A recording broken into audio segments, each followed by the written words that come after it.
शायद इको एक ग्रंथ धन गुरु ग्रंथ साहब जी महाराज ने जिन्होंने कुछ इंसाफ रावण नाल कीता, वरना किसी ने भी नहीं किया।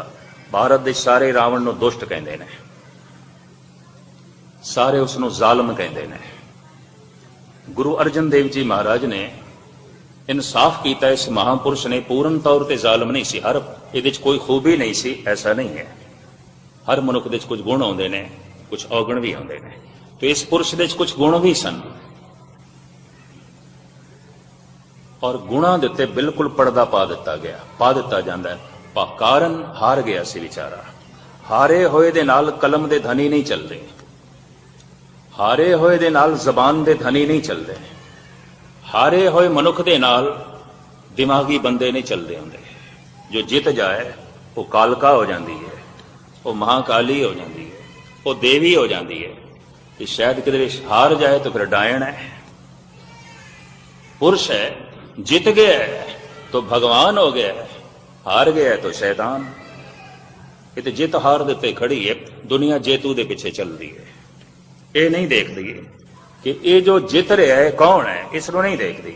जित गया है इस वास्ते भगवान है। राम जित गए सन, रावण हार गए सन।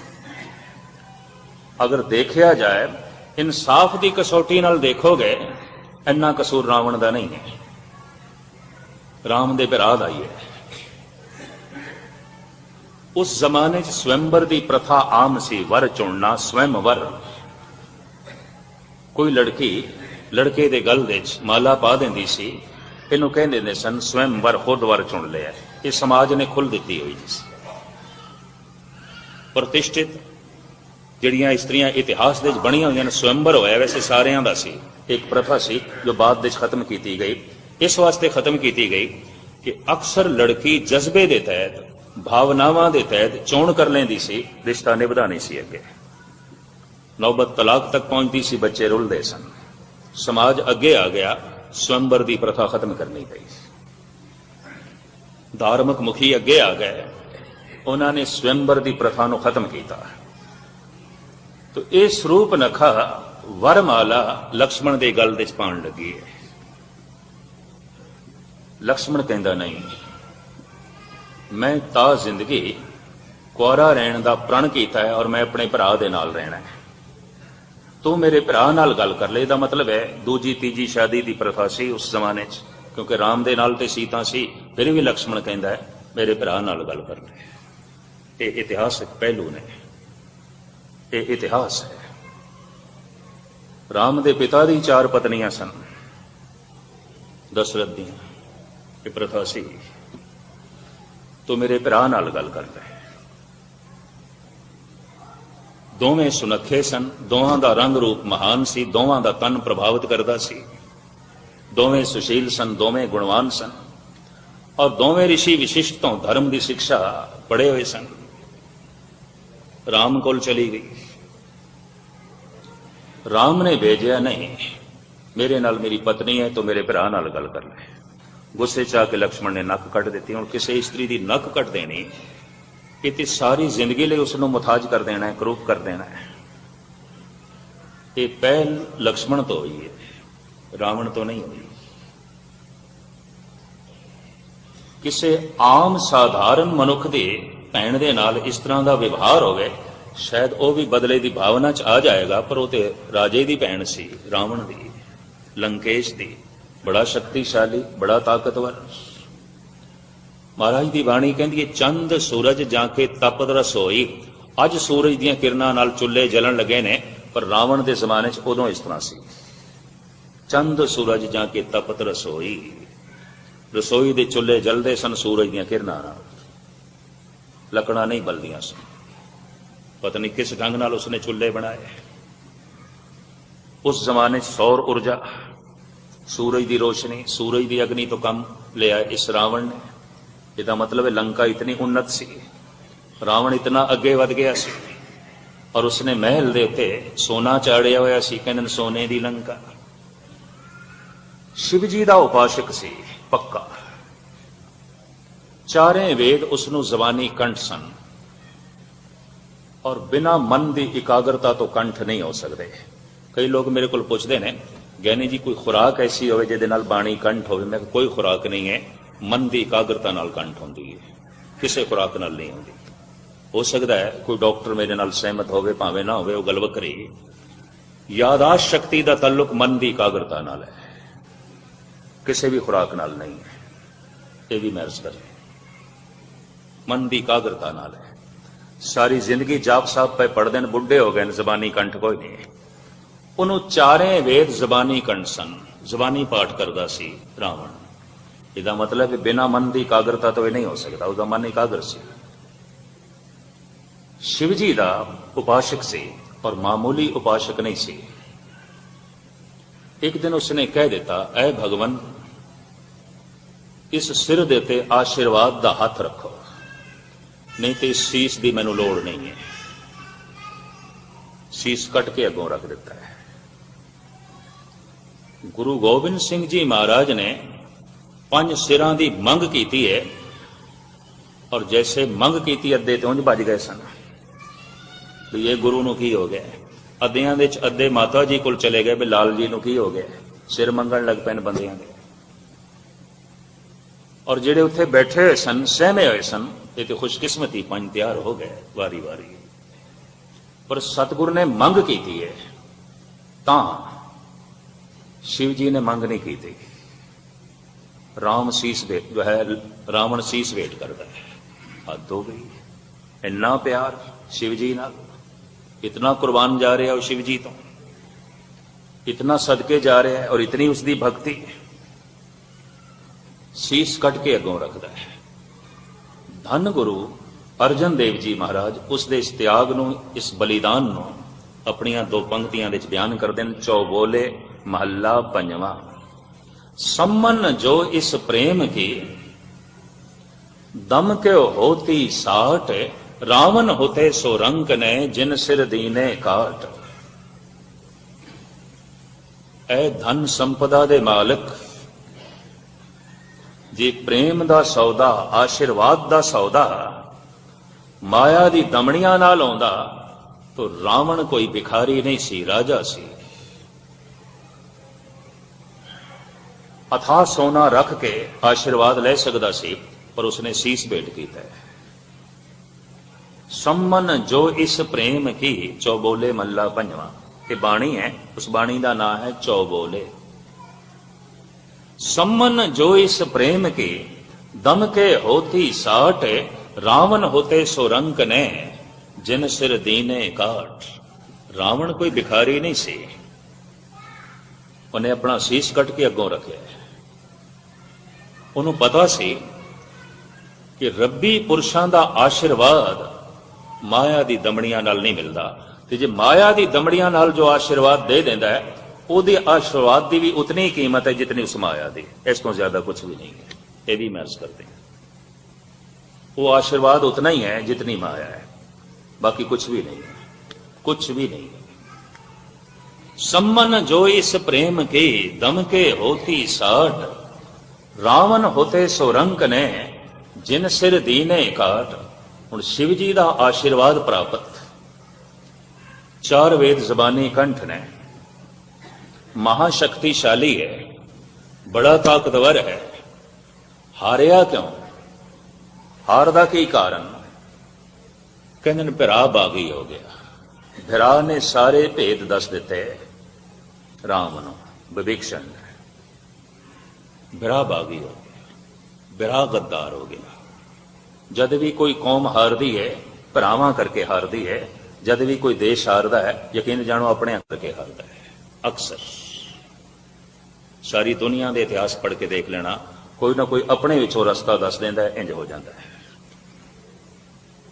हिंदुस्तान दे एक कहावत मशहूर हो गई, घर का बेदी लंका डाले।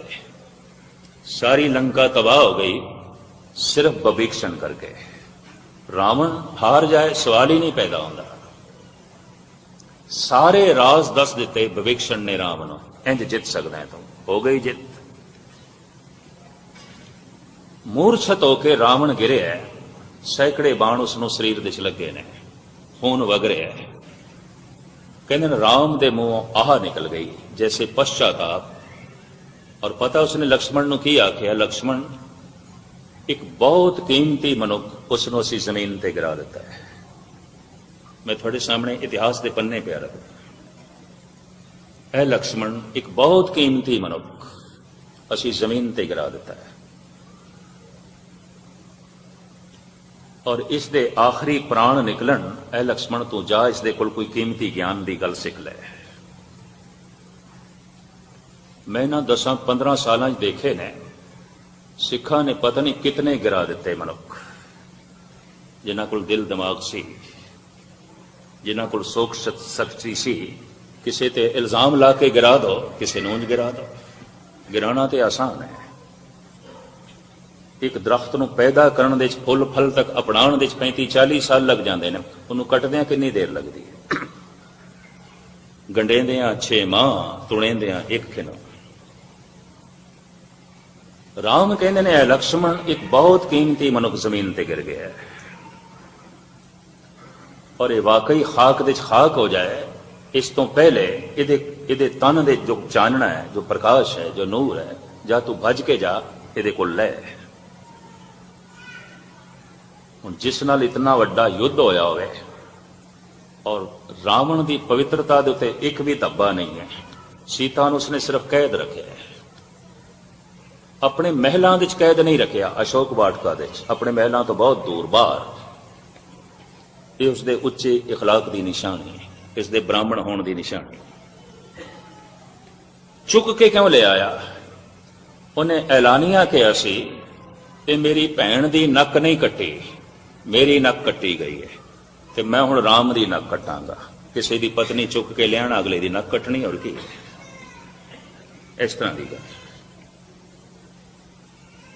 और लाला दौलत राय कहता है इस बहुत वड्डी जंग भयंकर युद्ध का कारण 2 इस्त्रियां ने, एक स्वरूप नखा एक सीता, इन्हां दोवां नूं एक पासे करदे युद्ध नहीं होना सी, ये जंग नहीं होनी सी।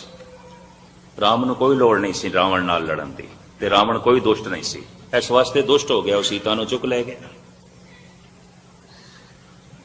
कोई ये नहीं कहता लक्ष्मण ने की कीता, एक स्त्री दी नक कट्टी, क्या वो इस इल्जाम दे च नहीं आउंदा जिहड़ा इल्जाम रावण ते लाया जा रहा है? पर वो तो जित गया है, जितया भगवान हो जाता, हारिया शैतान हो जाता है, और की ये तो साफ है। जितया भगवान हो जाता है, हारिया शैतान हो जाता है। और जिते हुए दे नाल कलम दे धनी तुलसी जैसे, कलम दे धनी, दिमाग दे धनी, जबान दे धनी चल पैंदे ने, हारे हुए दे नाल कोई नहीं चलता। हारे को हरि नाम। तो मैं अर्ज करा, हार गया रावण, कौन साथ दे? कलम दे धनी, दिमाग दे धनी, जबान दे धनी, सोचण वाले, दार्शनिक, फिलासफर, चिंतक, कवि सब हट गए। किसी ने इसके हक च नहीं लिखा दुष्ट है, शैतान है। पर सोचना चाहिए इसने क्यों किया? इसकी भैन की भी तो नक कट्टी है, तो नक कट्टण वाला कौन है? अगर सीता नूं चुक के लियाण वाला शैतान है, तो नक कट्टण वाला कौन है? और वो भी किसी स्त्री की अबला दी, और वो भी कोई बहुत बड़ा कसूर नहीं, कोई कसूर नहीं। उस जमाने की प्रथा सी, उस जमाने का रिवाज सी स्वयंवर का। वो तो वरमाला पहनाण लगी, उसकी नक कट लेगी। ये तो बहुत बड़ा द्रोह है, ये तो बहुत बड़ा जुल्म है। पर नहीं आखांगे जालिम, क्योंकि जित गए ने। जो जित जाए वो भगवान हो जाता है, जो हार जाए वो शैतान हो जाता है। एक सही है, जेड़े गुण राम दे च ने उतने गुण रावण दे च भी ने। धार्मिक है राम, धार्मिक है रावण। विशिष्ट कोल पढ़े ने राम, पाठी ने अच्छे, नाम जपण वाले ने, रसिक ने, ईश्वर नूं मनण वाले ने, पर यह भी नास्तिक नहीं है। शिव जी का उपासक है, चारे वेद उसनूं जबानी कंठ ने। धार्मिक तौर पर दोहां का कोई मतभेद भी नहीं, घरेलू झगड़ा है, यह भी मैं अर्ज करते हैं।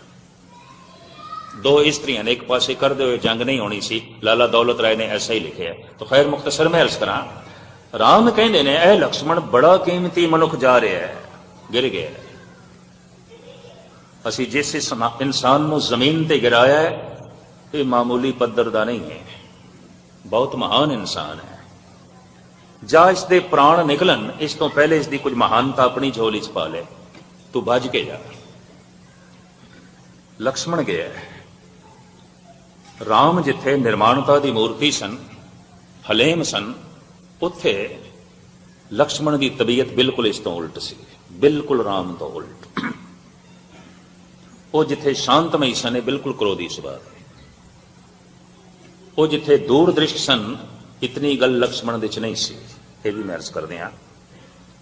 सिर दे भार खड़े हो गए ते कहन लगे, ब्राह्मण देवता सुने तुहाडे कोल बड़ा ज्ञान है, बड़ी समझ है, कोई कीमती गल साडी झोली च भी पाओ जो साडी जिंदगी च काम आवे। अखां खोलियां ने इस तड़पदे हुए रावण ने, और इंज मुस्कुराया है जिवें किसी बच्चे ते किसी नादान ते।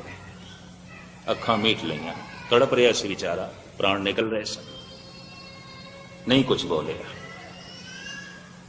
लक्ष्मण वापस आ गया, कहंदा भगवान वो तो बोलता ही नहीं, तो जब बोलता ही नहीं उहदे कोल की ज्ञान लईए।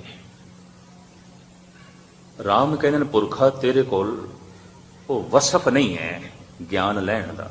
जिस दे कोल ज्ञान लईदा है ਉਹਦੇ सिर दे भार नहीं खड़े होईदा, जा उसके कदमां दे खड़ा हो ते हथ जोड़ के ज्ञान की मंग कर। हुण जिस दे कदमां दे राम अपने भरा नूं खड़ा करना चाहते ने, यकीन जानो मनुख कोई मामूली पद्धर का नहीं हो सकता, बड़ा कीमती मनुख, वकत का कीमती इंसान है। कदमां दे खड़ा होया लक्ष्मण और कहंदा हथ जोड़ के, ऐ ब्राह्मण देवता, जो जिंदगी का कीमती अनुभव है इस आखिरी समय साड़ी झोली च पाओ। रावण के नेत्र खुले ने बोले, ऐ लक्ष्मण, हुण तैनूं लैण दी ढंग आया है, हुण तैनूं प्राप्त करन दा ढंग आया है। सुन, मनुख की जिंदगी दे कल कतई नहीं आउंदा। जो जरूरी काम होवे उसनूं हमेशा ही अज कर लेना चाहिए, मुलतवी नहीं करना चाहिए, कल से नहीं सुटना चाहिए, पोस्टपोन नहीं करना चाहिए। मनुख अक्सर जब चंगियाइयां नूं कल ते सुट देंदा है, उसकी जिंदगी च कदी चंगियाई फलीभूत भी नहीं हो सकती, नेकियां फलीभूत भी नहीं हो सकदियां। इतना कीमती ज्ञान है मरदियां होया भी दे रहे है रावण। हिंदुस्तानियों के अचेतन मन दे च एहसास है, जद भी साल दे साल रावण नूं जलांदे ने ना, उस तो पहले वो जिहड़ा स्वरूप बना के लियाते ना राम ते लक्ष्मण का, वो रावण की परिक्रमा करता है। शायद थोड़े च किसी ने देखा हो, पहले परिक्रमा करते हैं, सजदा करते हैं, और सारा दिन भी हिंदू लोग मत्था टेकते हैं। भाई हद हो गई, एक पासे तो इसका पुतला जलाना है, इसकी बेइज्जती करनी है, फिर मत्था टेकने का की मतलब, क्यों मत्था टेकते हो? सारा दिन परिक्रमा पे करते हो, सारा दिन मत्था पे टेकते हो। अचेतन मन दे च यह ख्याल है कि बंदा ते भगवान की तरह सी, फिर इतनी बेइज्जती क्यों कर रहे हो? साल दे साल उसनूं जला क्यों रहे हो, फूक क्यों रहे हो, उसदा पुतला क्यों जला रहे हो?